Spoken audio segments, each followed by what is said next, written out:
Earlier this year, a Chinese spy balloon was shot down off the coast of my home state of South Carolina. Since the Roswell incident in 1947, many Americans have wondered about the dangers of unknown objects crisscrossing our skies. Whether these are UAPs or weather phenomena, advanced technology from American allied or enemy forces, or something more out of this world. So my first question, I have several questions, and if we can just be quick on these first two, I'm going to ask each of you the same question, and then I'll get to each of you individually. The first one, when you reported your experiences with a UAP, did any of you face any repercussions with your superiors, yes or no? No.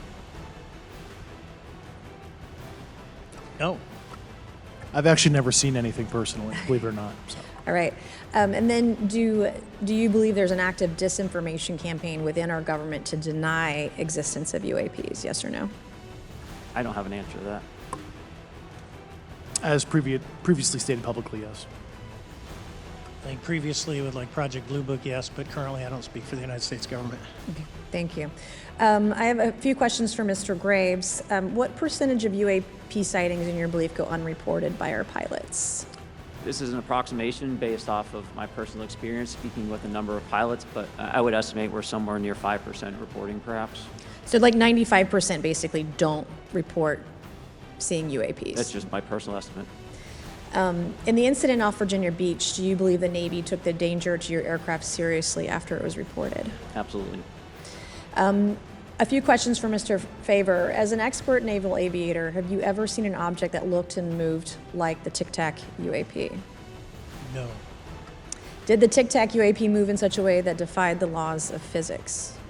The way we understand them, yes.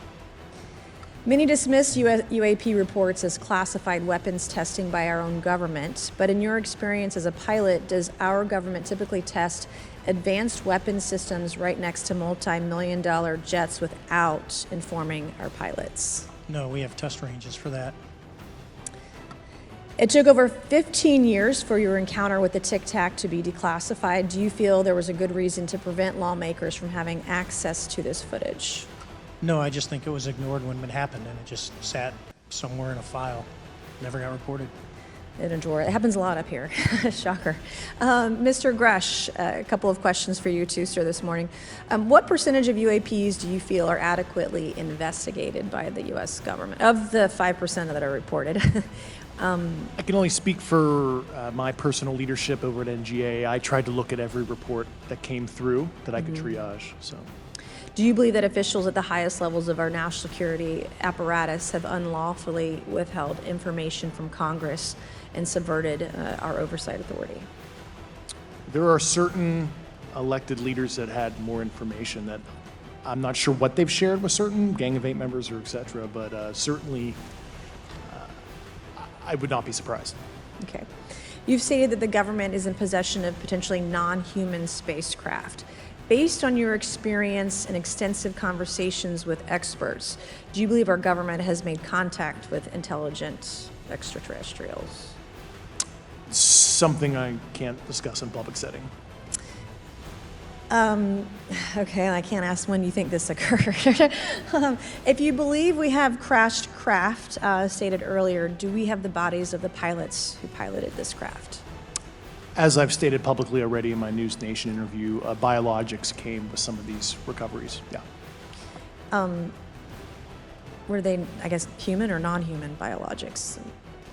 Non-human, and that was the assessment of people with direct knowledge on the program I talked to that are currently still on the program.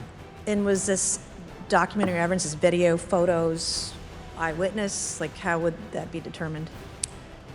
The specific documentation I would have to talk to you in a skiff about. Gotcha. Okay, so, and you may or may not be able to answer my last question, and maybe we get into a skiff at the next hearing that we have, but who in the government, either what agency, sub-agency, what contractors, who should be called into the next hearing about UAPs, either in a public setting or even in a private setting? And you probably can't name names, but what agencies or organizations, contractors, et cetera, do we need to call in to get these questions answered, whether it's about funding, what programs are happening, and what's out there? I can give you a specific cooperative and hostile witness list of specific individuals that were in those. And how soon can we get that list? Happy to provide that to you after the hearing. Super. Thank you. And I yield back.